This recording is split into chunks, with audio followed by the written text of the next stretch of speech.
안녕하세요. LPJ 마음건강 마인드 헬스 코치 최수별입니다.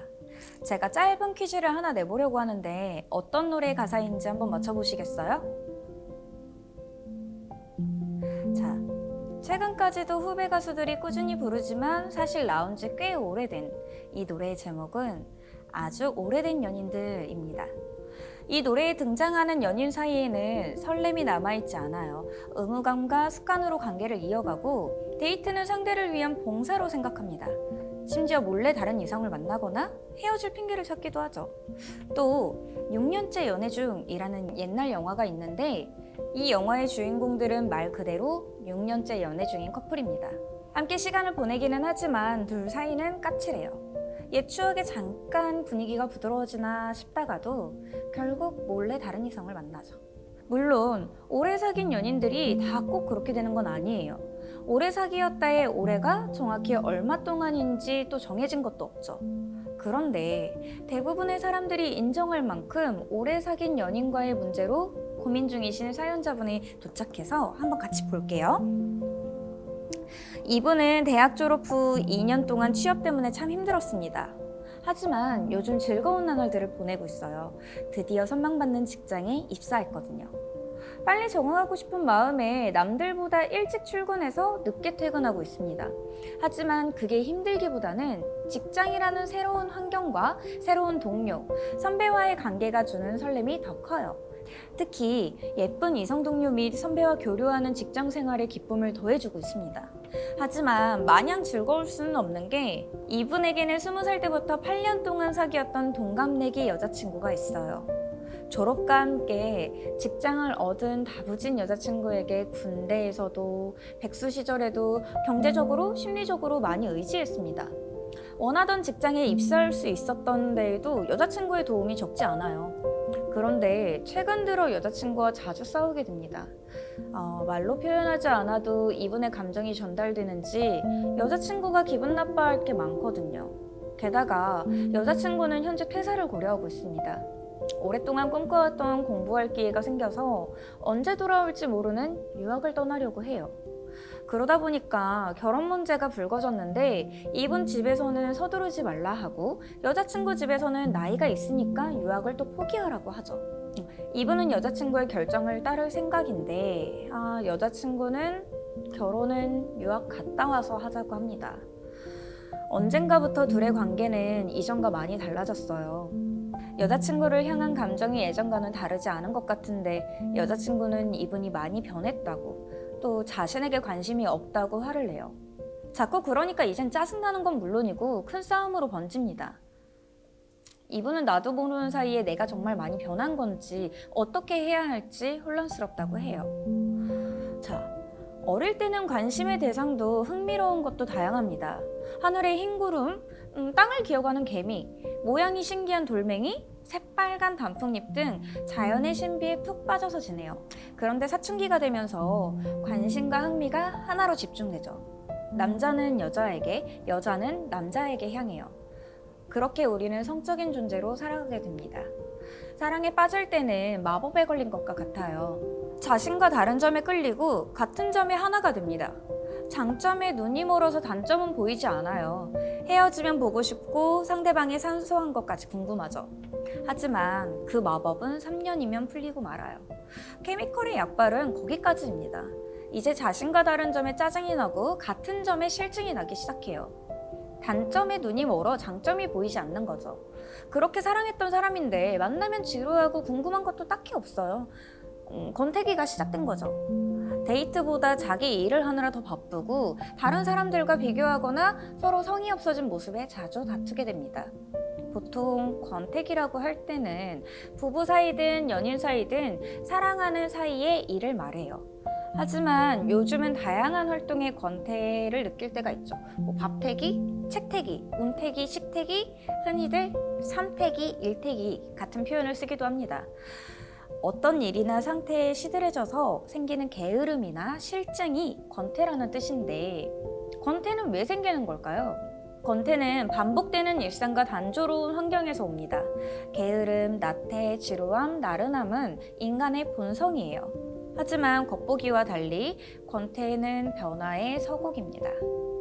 익숙함에 벗어나 새로움을 추구하고 안정감에서 벗어나 긴장감을 유지하게 해요. 또 권태는 성장과 성숙의 이정표이기도 합니다. 한 단계를 마무리하고 다음 단계로 올라가기 전에 잠시 게으름 피우는 거예요. 이쯤에서 우리 후 박사님의 책에서는 이렇게 말했습니다. 권태는 변화를 위한 서곡이다. 다람쥐 쳇바퀴에 길들여진 무엇을 깨고 새롭게 탄생하는 자기를 찾는 것이다. 사회가 요청하는 나 아닌 나가 되는 길을 되돌켜 진짜 자기를 찾으려는 용틀입니다. 여기서 새롭게 태어날 삶이 던지는 메시지, 사회가 요구하는 모습이 아닌 진짜 나를 찾으라고 말이죠. 그렇다면 새로움과 익숙함 사이에서 혼란스러워하는 사연자에게 정신과 전문의 후 박사가 전하는 탁월한 처방은 무엇일까요? 첫째, 조금 더 솔직해지세요. 싸움의 원인은 숨은 갈등에 있습니다. 이분은 혼란스럽다고 하지만 사실 힘이 없던 시절에 도움받은 것이 버거운 일일 수도 있어요. 집에서도 결혼을 미루라고 하니까 주도적인 여자친구와 이참에 떨어지고 싶은지도 몰라요. 한편 여자친구는 자존심으로 버티고 있죠. 자신의 처지를 이해해주지 않는 남자친구에게 섭섭하고 남자친구를 도와줬으니 보상받고 싶은 마음도 있을 겁니다. 동갑내기 결혼은 여자에게 불리한 경우가 많기는 한데 사연 속의 여자친구 집에서도 유학을 포기하고 결혼을 서두르라고 해요. 그렇다고 해서 여자 쪽에서 유학 전에 결혼을 재촉하기도 내키지는 않습니다. 이때는 마음을 터놓는 대화가 필요해요. 자, 둘째, 권태기를 점검하세요. 싸움의 원인은 권태기에 있습니다. 둘은 아주 오래 만나면서 열정, 호기심, 신비로움은 이미 퇴색했어요. 8년 동안 권태기가 처음은 아니었을 것 같은데 보통 권태기는 한쪽에서 먼저 와요. 그때는 기다리는 것으로 위기를 모면할 수 있죠. 하지만 이번에는 달라요. 이분은 새로운 환경에 매료되고 주위의 여자들은 여자친구와 비교하고 또 여자친구는 새로운 환경을 고민하고 유학과 결혼 둘 다 포기하기 어려운 게 과제입니다. 양쪽 모두에게 권태기가 오면 더는 관계를 지속하기 어려운 경우가 많아요. 하지만 다행히 두 사람은 크게 싸우고 있어요. 그렇게 싸우는 게 서로에게 무관심한 것보단 낫죠. 어쩌면 좋은 징조라고 할 수도 있겠죠. 주말에 새로운 곳으로 같이 여행을 떠나보는 건 어떨까요? 둘만의 추억의 장소로 가보는 건 또 어때요? 피할 수 없다면 극복하는 거예요. 셋째, 조금 더 신중해지세요. 결혼은 인생에서 무척 중요한 일입니다. 중요한 고비를 넘기고 있어요. 두 사람이 함께한 시간은 소중합니다. 인간관계에서 사계절을 모두 겪었을 거예요. 하지만 연애의 클라이맥스는 이미 지났어요. 그 사실을 받아들이고 아웅다웅 다투며 사는 것도 나쁘진 않아요. 이제는 관계의 지혜가 필요하죠. 결혼이란 혼자 사는 것처럼 더불어 사는 거니까. 여기서 혼자 산다는 건 원하는 것을 자유롭게 누리고 그에 따른 책임을 지면서 동시에 상대를 이해하고 존중하는 겁니다. 더불어 산다는 건 두 톱니바퀴가 맞물려서 한 시스템으로 돌아가듯이 가정과 사회 속에서 유기체를 형성하는 거예요. 시너지를 창출해서 1+1이 3보다 커지는 겁니다. 자, 여러분의 가장 오래된 친구는 언제 사귄 친구인가요? 그 친구와의 우정이 얼마나 됐을까요? 3년? 5년? 또 15년? 나중에는 아마 우리가 만난 지 벌써 몇십 년이 되었다라는 사실에 놀라운 날도 있을 거예요. 생각해보면 가족은 그보다 더 오래된 인간관계고요. 이성관계도 결국 인간관계입니다.